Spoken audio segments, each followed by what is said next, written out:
Καλησπέρα σας.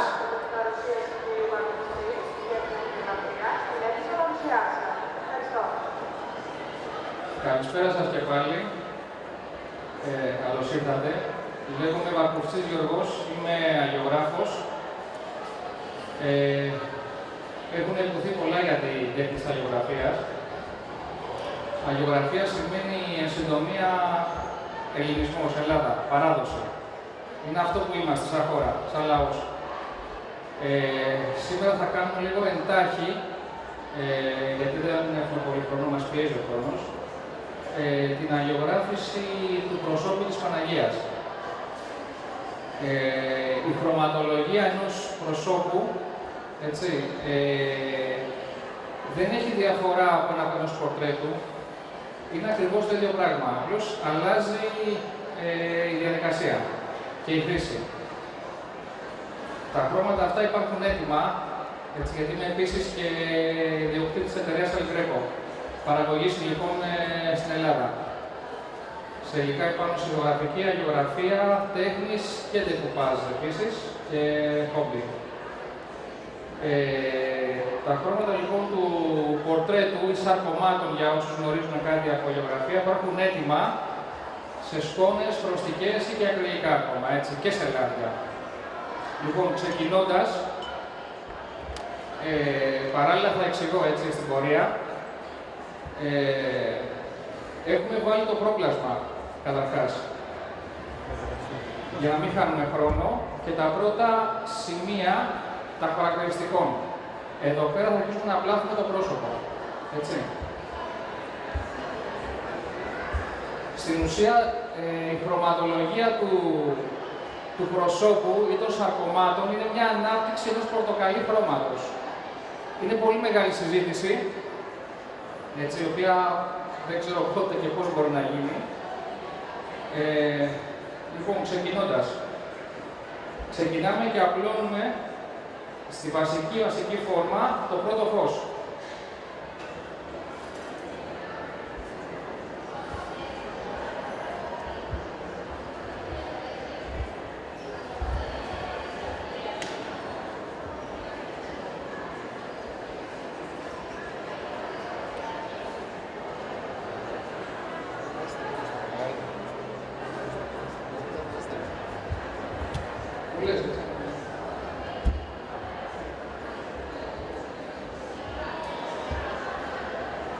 Τώρα όλοι δεν έχετε οπτική γωνία, αλλά θα κάνουμε στην άκρη σε λίγο, να το δείτε.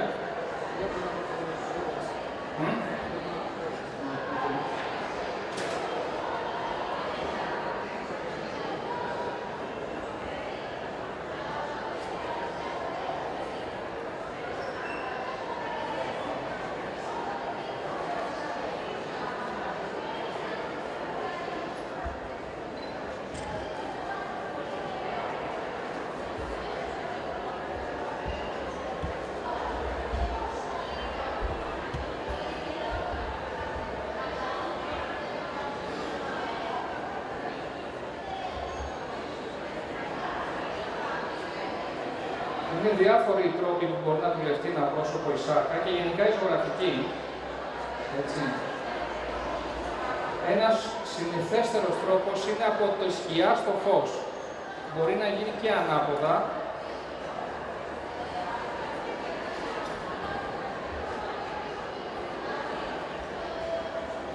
Γιατί το πρώτο σάρκωμα να απλωθεί πολύ καλά. Στενώνουμε λίγο για να μην καθυστερούμε.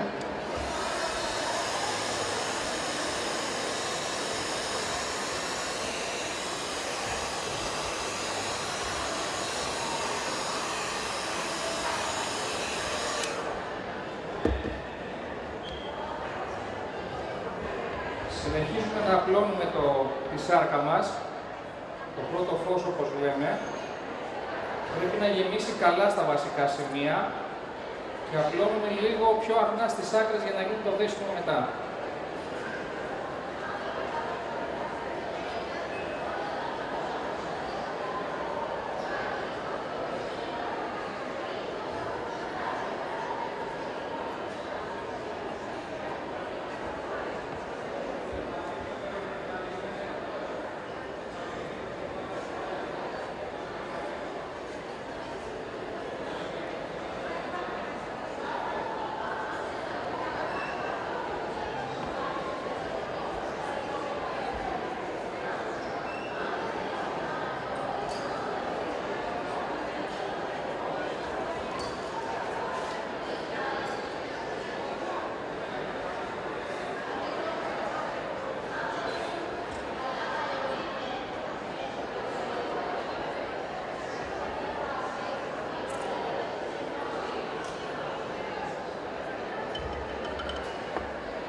Ξαναστεγνώνουμε.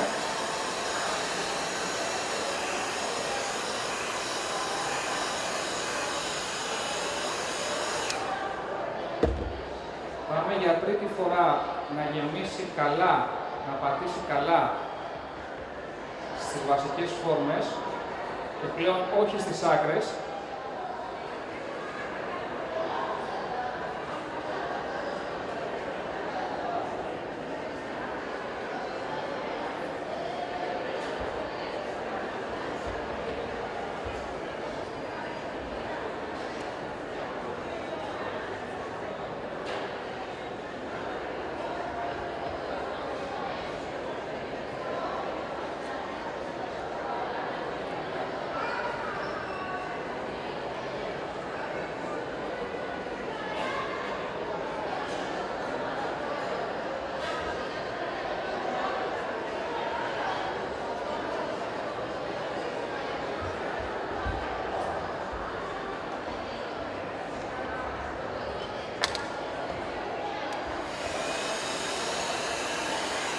Μπορούμε να πούμε ότι το πρώτο βήμα σχεδόν έχει τελειώσει. Έτσι.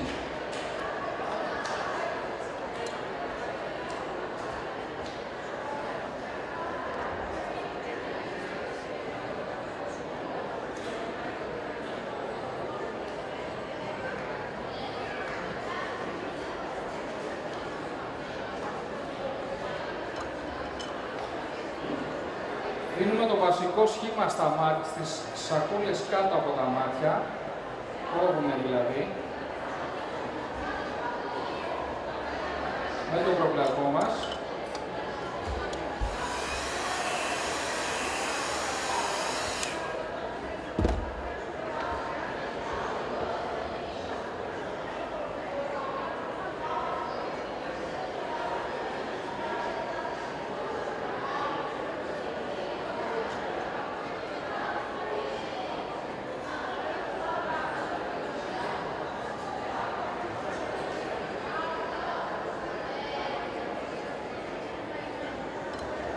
Και πλέον ξεκινάμε να δένουμε το σάρκωμά μας, το πρώτο φως δηλαδή, με το προπλασμό. Αυτό το πορτοκαλί, με αυτό το σκούρο και πεσμένο γκριζάρισμένο πορτοκαλί που φαίνεται σαν πράσινο, έτσι. Λοιπόν, το επόμενο βήμα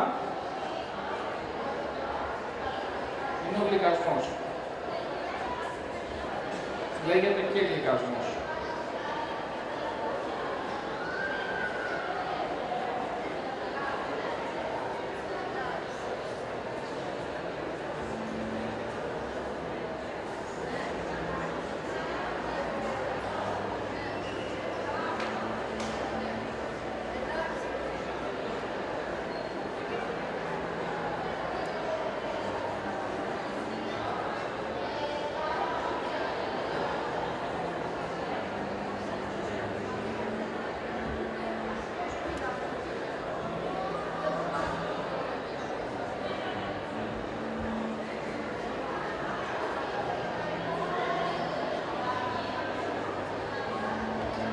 Θεωρητικά ορίζουμε μια πηγή φωτός στη ζωγραφική αλλά και στην αγιογραφία από τα αριστερά του έργου μας, όπως βλέπουμε. Ας πούμε ότι είναι Ανατολή, έτσι. Γιατί αυτό το δέσιμο πάει συνήθως στη φωτεινή πλευρά του προσώπου.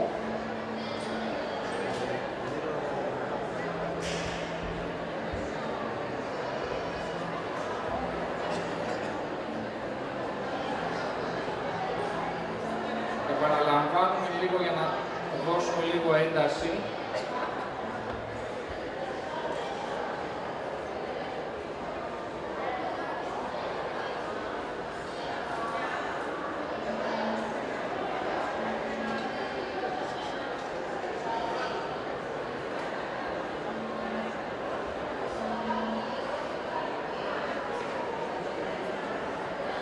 Να σας λύσω μία απορία που πιθανόν πολλοί έχετε, όσοι ασχολείστε ερασιτεχνικά ή και επαγγελματικά ακόμα ή δεν ασχολείστε καθόλου. Αυτή η απόδοση συμβαίνει με τόσο ένταση στα χρώματα όταν χτυπήσει ένας προβολέας ένα πρόσωπο, ένα κεφάλι. Με πολύ δυνατό φως. Βλέπουμε παρόμοια χρώματα. Και ο λόγος που το κάνουμε εδώ στην αγιογράφηση για να δούμε ότι αυτή τη στιγμή αυτά τα πρόσωπα εικονίζονται λουσμένα μες στο φως. Έτσι. Είναι τρόποντινα εξπρεσιονιστική ζωγραφική.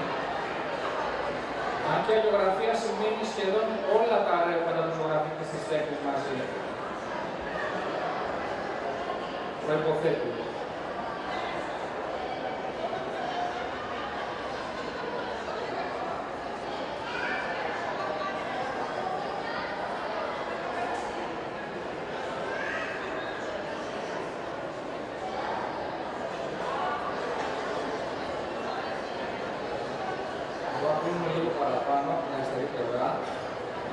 Είναι μια τυπογραφική δουλειά, έτσι λίγο έντονη.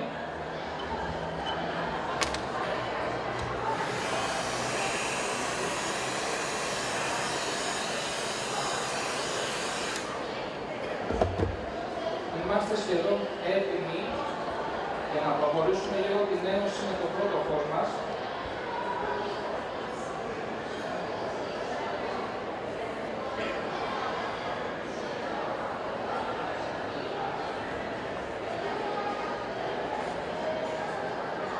Είναι αρκετά καλά δεμένο από μόνο του. Η χρωματολογία αυτή είναι αρκετά μελετημένη.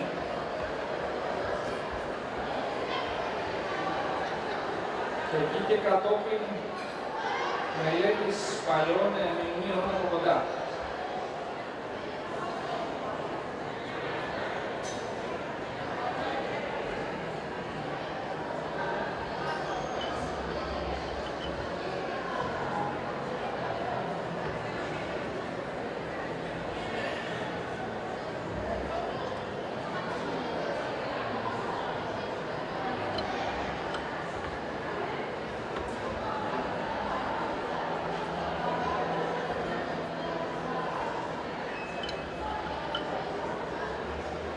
Ξεκινάμε λοιπόν τώρα να βάζουμε, για πολλούς το ξέρουμε στο κοκκινάδι, είναι η σκιά, αυτό που οδίζει τη σάρκα μας, έτσι, και δίνει και τη σκιά και σκιάζει συγχρόνως. Το δουλεύουμε και αυτό λίγο λαζωρωτό, λαζόρα σημαίνει ζωγραφική λίγο αραιό, αραιωμένο χρώμα για να μπορεί να δένει. Στενώσουμε λίγο.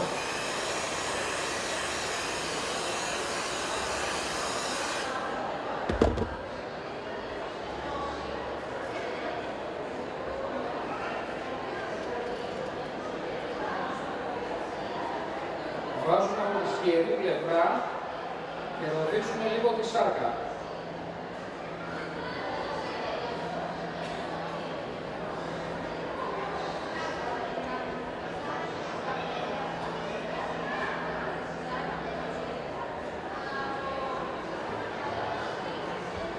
Και εδώ πέρα το περνάμε ώστε να δημιουργήσει τη σκιά από αυτή την πλευρά.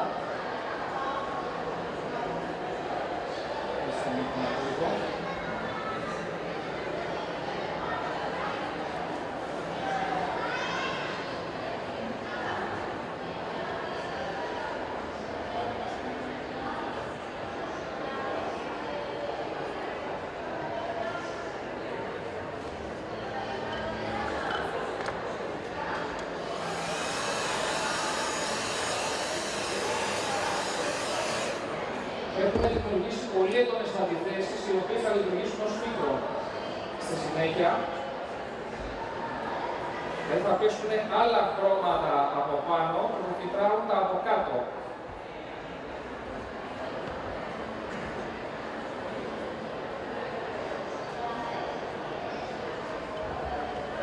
Λοιπόν, αυτή είναι η βασική μορφή. Συνεχίζουμε λοιπόν να πλάθουμε τους όγκους σιγά σιγά ώστε να δούμε τα σημεία που εξώθουν στο πρόσωπο. Έτσι πιο πολύ, πάνω από τα φρύδια, κάτω από τα μάτια, οι παριές στα μάγουλα, στο σαγόνι, έτσι. Το λεγόμενο δεύτερο φως. Και αυτό αραιό, γαζούρα, ένας όρος που χρησιμοποιείται πάρα πολύ. Στην αρχή το δουλεύουμε λίγο διαφάνεια, δηλαδή με διαφανές χρώμα, ώστε να γίνουν οι ενώσεις καλά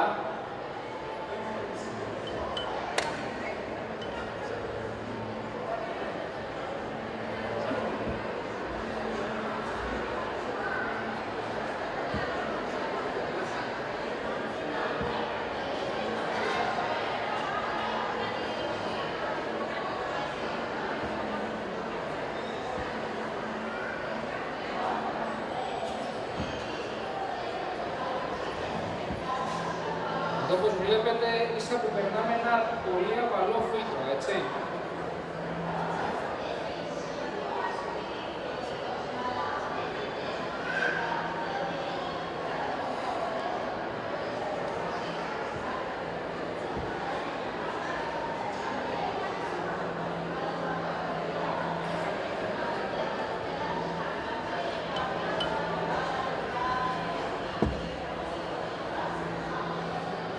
Πλέον να ακούσουμε και το δουλεύουμε λίγο πιο δυνατά το χρώμα, σταδιακά.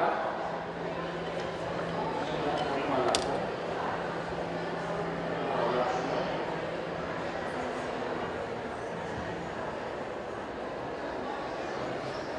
Βλέπουμε λοιπόν να αρχίζουν σιγά σιγά και σχηματίζονται οι όγκοι.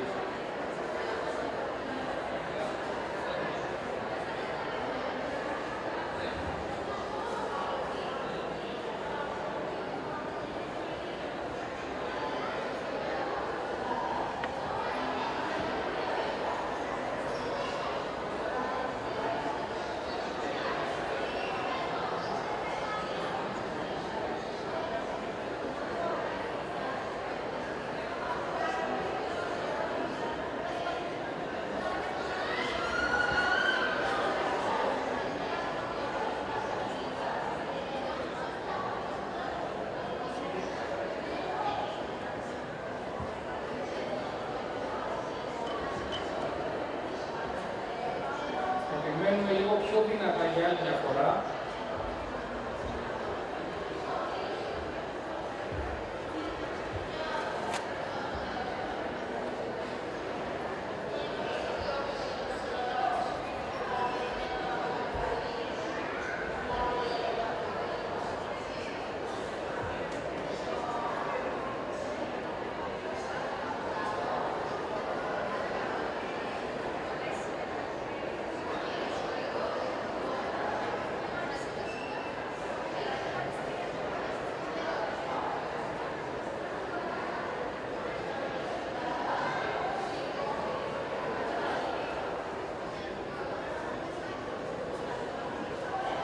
Πλέον αρχίζουν να σχηματίζονται καλά οι όγκοι.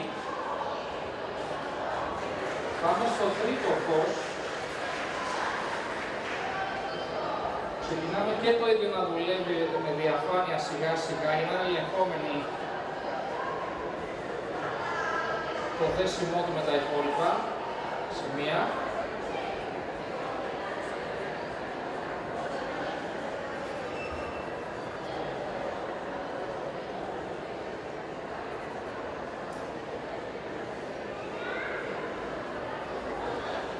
Εδώ το απλώνω με τα δάχτυλα για να μην καθυστερούμε και να μην το αραιώσω παραπάνω.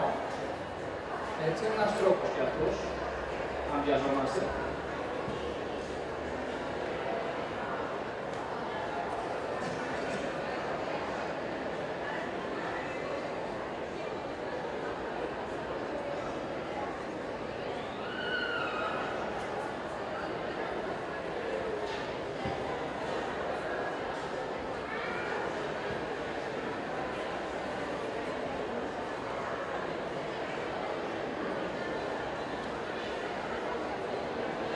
Συνεχίζουμε να τονίζουμε τα φωτεινά μας σημεία.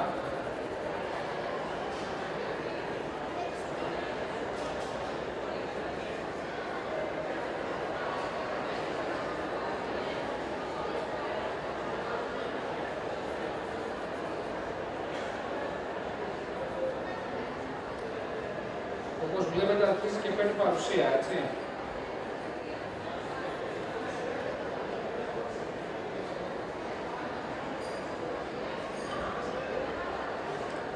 Πλέον είμαστε έτοιμοι, ίσως λίγο ακόμα, κάτω από τα μάτια, στα πολύ φωτεινά μας σημεία.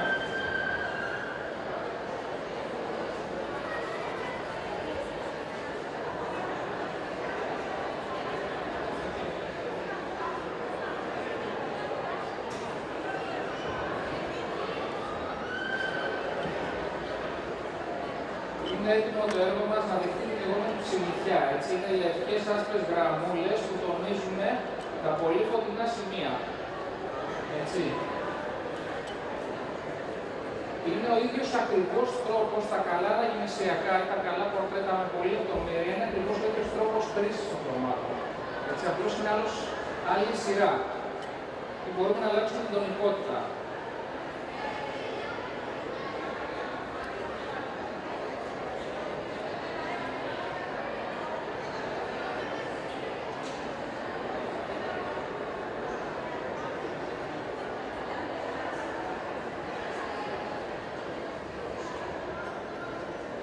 Ξεκινάμε με ένα απαλό άσπρο για να μπορούμε να διορθώσουμε τυχόν λάθη, γιατί εδώ πλέον είναι αυτό που δίνει την τελική μορφή, έτσι.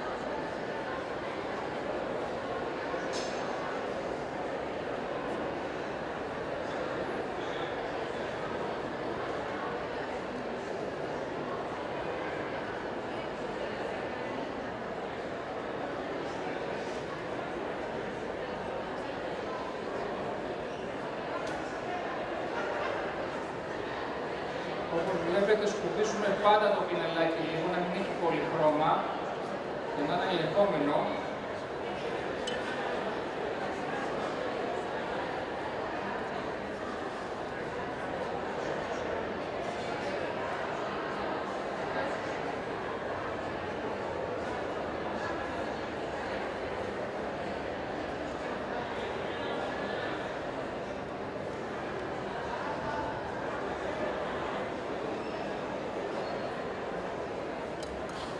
Και αρχίζουμε λοιπόν και συνδέουμε τώρα την συννεφιά, το τόνισμα, το λεπτό με το υπόλοιπο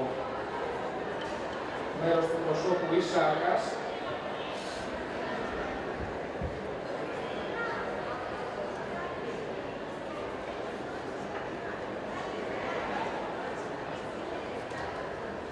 Λίγο αρέμα παραπάνω.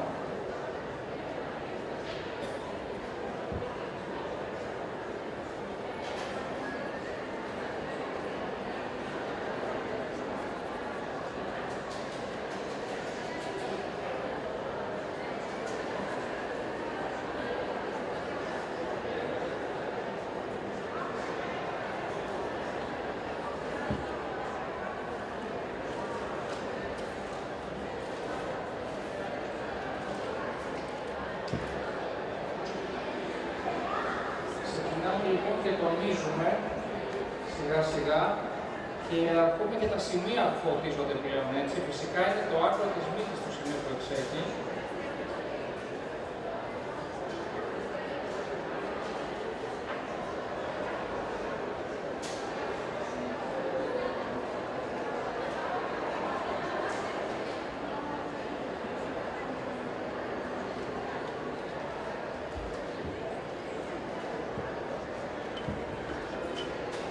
Είμαστε σε αρκετά καλό και φωτεινό επίπεδο. Λοιπόν, ξεκινάμε τα χαρακτηριστικά. Τα λεγόμενα γραψίματα για όσους κάνουν αλληλογραφία.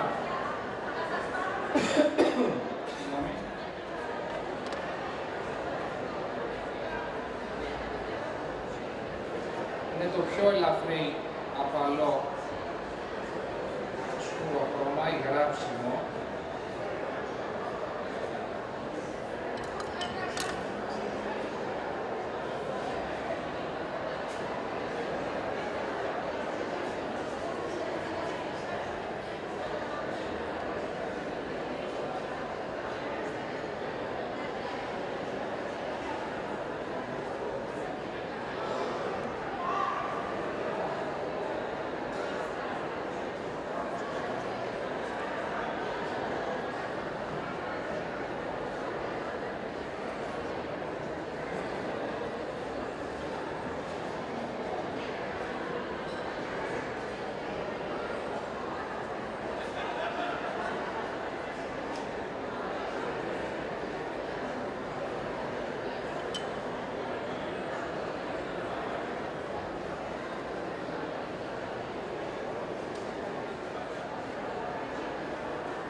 πολύ από αλλού στα χείλη, στην πάνω πλευρά.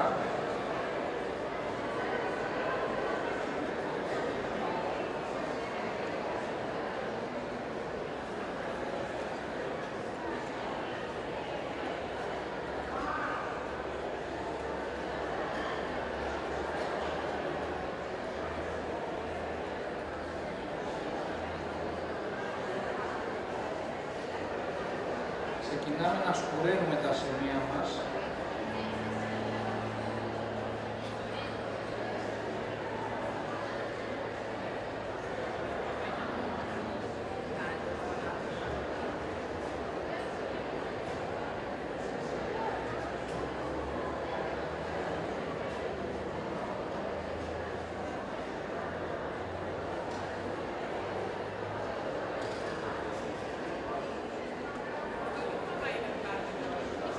Αυτό είναι το δεύτερο γράψιμο, τρίτο πιο σκούρο. Πλέον από εδώ και πέρα θα πάει μαύρο. Ορίστε. Δεν είναι ακριβώς καφέ. Καφέ είναι, αλλά είναι ένα πιο γκριζαρισμένο μπορντό. Το καπούτ μόνο του λεγόμενο, να το ξέρετε.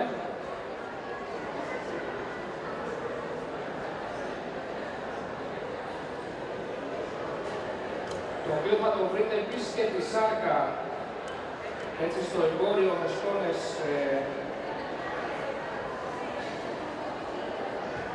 στα προϊόντα με την ονομασία Metron Art, έτσι, πολύ αξιόλογα προϊόντα. Επίσης, λοιπόν, ξεκινάμε λοιπόν να τονίσουμε τα μοναδικά σημεία που χρησιμοποιούν μαύρο. Το μαύρο δεν χρησιμοποιείται στη ζωγραφική, πουθενά.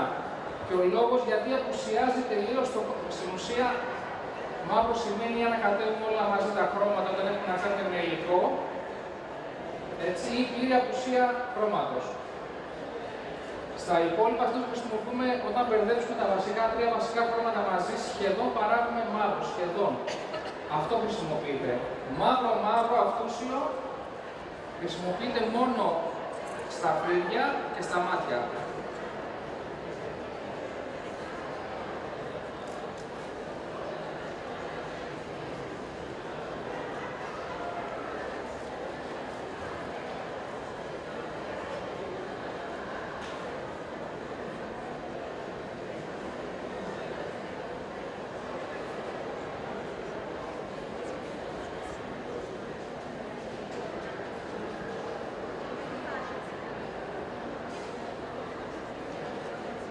Βλέφαρο των ματιών.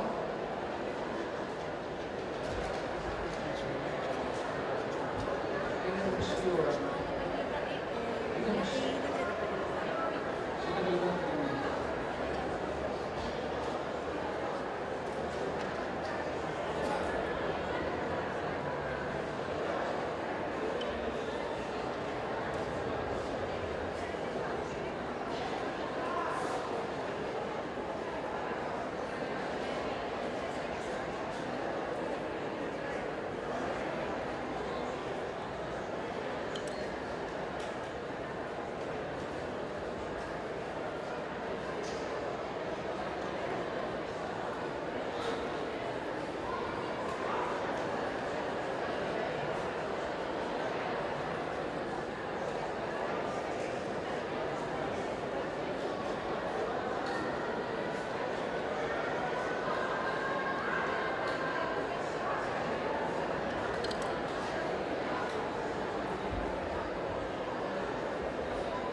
Σκιάζουμε την πάνω πλευρά των ματιών.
και σχεδόν έχουμε τελειώσει.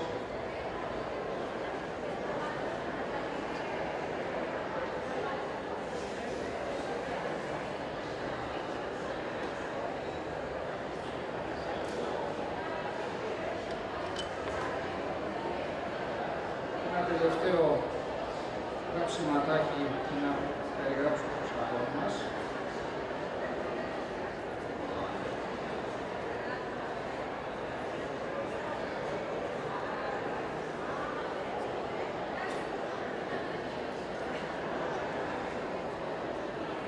Να δημιουργήσουμε τη σκιά μας δηλαδή. Και νομίζω ότι είμαστε έτοιμοι.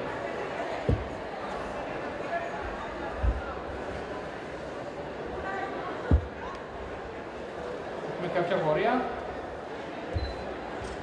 Ξαναλέω τυπογραφική δουλειά, έτσι, πολύ γρήγορο.